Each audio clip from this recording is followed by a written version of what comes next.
everybody? Welcome back to another episode of the Natty Teacher. I'm, of course, your host. Who else but the Natty Teacher? Today, our lesson is all about a heavy pull A session. So more of a lat-focused pull session on the docket for today. We have some rear delt work and also some bicep work as well, and with a little bit of abs. And obviously we already did our 45 minutes of fasted cardio this morning. Should be a relatively efficient routine.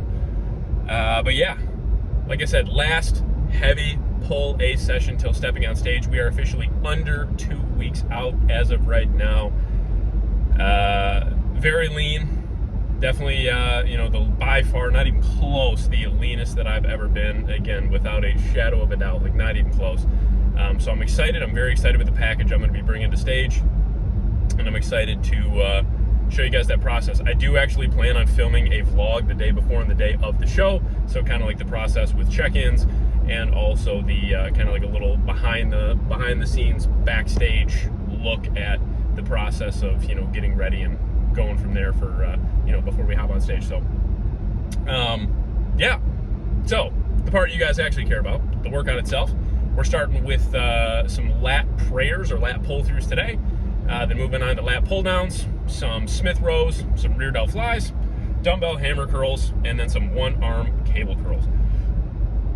Yeah, so start with the top set of lat prayers, and we'll start that right about now.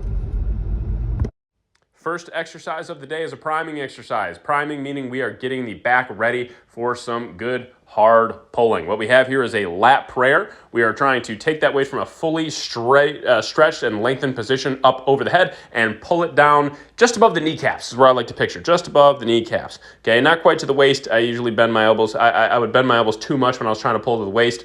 So we want just a slight bend in the elbows, pulling that weight down through and really squeezing at the bottom, getting a good hard squeeze and feeling those lats firing. We did 2 total working sets here. This is my top set. Then we dropped the weight just under 20% and did another set there. Okay. Now moving on to the second exercise, probably my best overall set of lat pull downs arguably ever, man. Touching the bar to the chest every single repetition. I was experimenting with that this week. I'm like, I wanted to drop the ego, so I dropped the weight just a little bit off last week, really not a heavy drop. And I'm like, I really want to see if I can touch the chest every single time on every rep and get a full stretch. And man, I did, and I could feel it so much more. I'm glad I dropped that ego.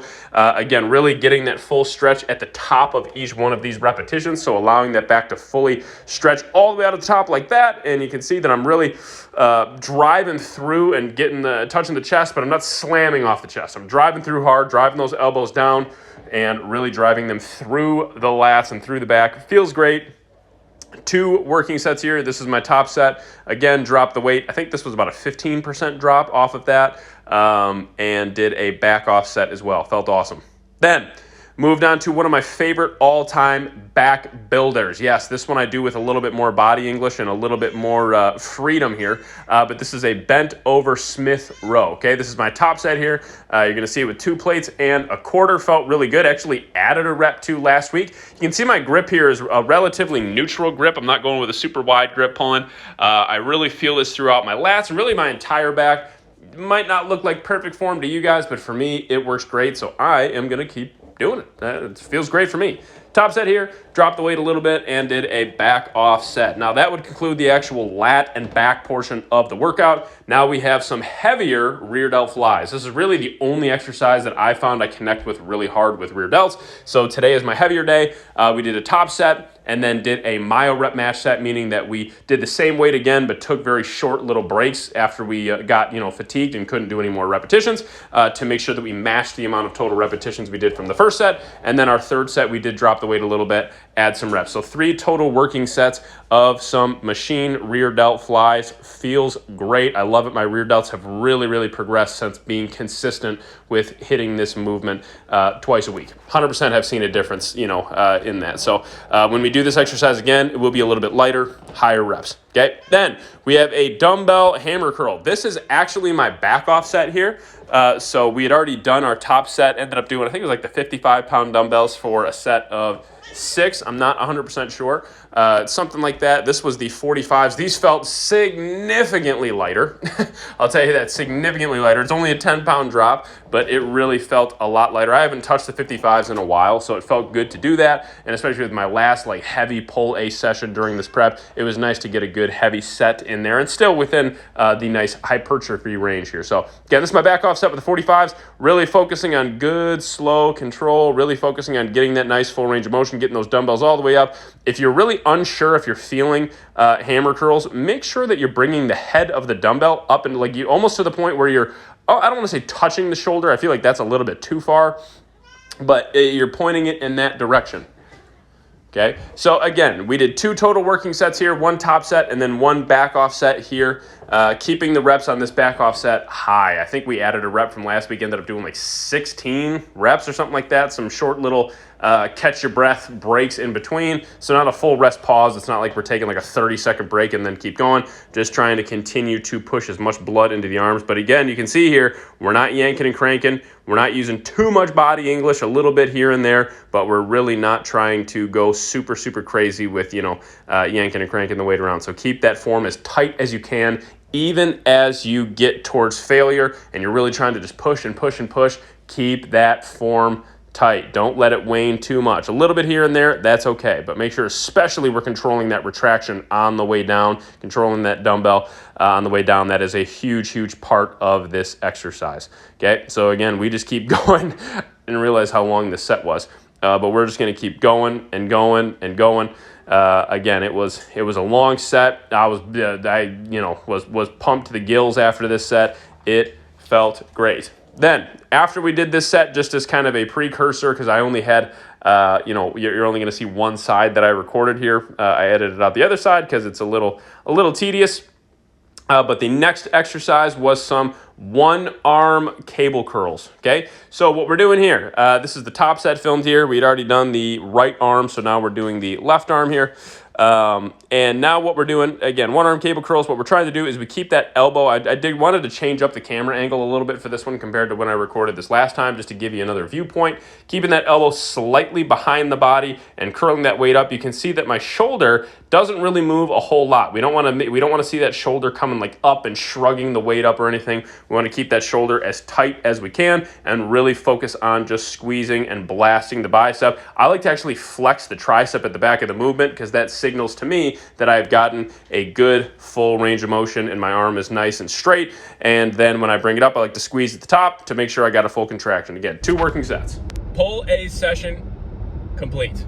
Felt great. Felt real strong. 10 out of 10 session, guys. Felt awesome. I am on my way home now to get my post-workout meal in. Excited to eat that for sure.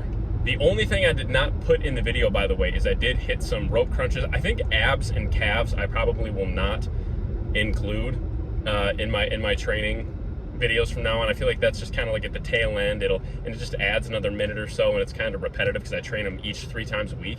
So just know for future reference, on Sundays, Tuesdays, and Thursdays, there's going to be at least 1 to 2 calf exercises, and then on Monday, Wednesday, and Friday, there's going to be at least 1 to 2 ab exercises. So just keep that in mind. I did, like I said, I did some unvideoed, unrecorded 4 working sets of some heavier rope crunches today at the end of my training session. So just as a heads up. But join me tomorrow. We got our quad-based leg day tomorrow. We are kind of, again, taking our foot off the gas with these last 2 leg training sessions. Still going in there and going to get a nice, good, hard pump. But really tomorrow, the whole goal is to just essentially stretch the muscle out, fill it with blood, and try to keep as much separation in the muscle as we possibly can.